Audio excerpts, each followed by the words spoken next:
A pleasure to be here with Indrajit Lahiri. Welcome, sir, to the Kolkata Literature Festival. Your session today is called Off the Diet Charts. So, what are you expecting to talk about? What kind of conversation are you looking forward to? I would like to talk about the diet chart on a macro level, or maybe multiple versions of it. So, what is a good food? What is a bad food? How food unites people, or how the food can be a great leveler. I'll talk on that part. So, talking about food vlogging in general, you've been associated with one of the most successful food vlogs in the country with Foodka. How do you think food vlogging is changing the conception of food of the average consumer, of the average Kolkatan, for instance? See, by food blogging or by food vlogging, whichever medium you call it, what we do is we document a slice of our time.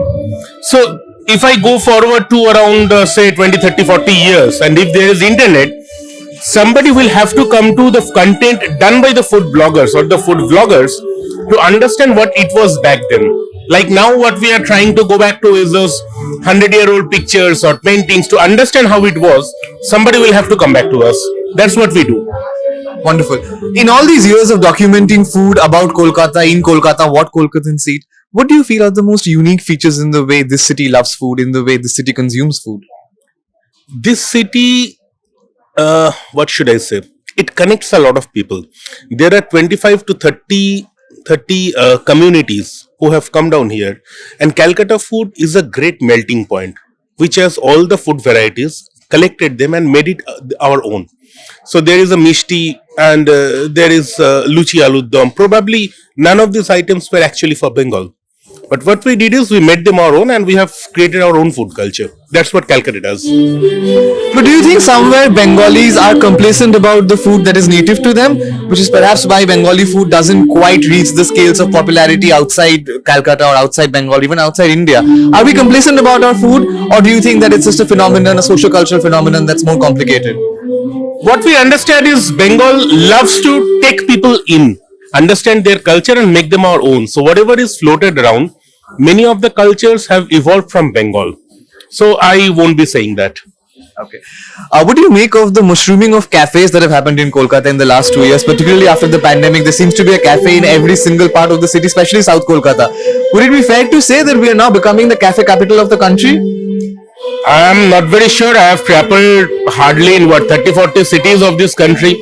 So I won't probably be saying that. But yes, cafe is a very good culture. It's a good place to exchange ideas, study, group study, what doubles up as a co-working space. It's a brilliant concept. What do you make about sustainability of food in general, which I believe will be one of the themes in the session that you talk about? How sustainable are we eating as Kolkatans or in the city, and how do you think we can become more sustainable in terms of everyday changes to our diet? See, on an average, Indian food or food from this part of the country, it has a heritage of at least more than 700-800 years. So something which has survived such long has to be sustainable. It may have changed its form, it may have changed its presentation. So whatever is patishapta from this part may be called as a kind of, I'm not saying exactly, a kind of taco in some other part of the country.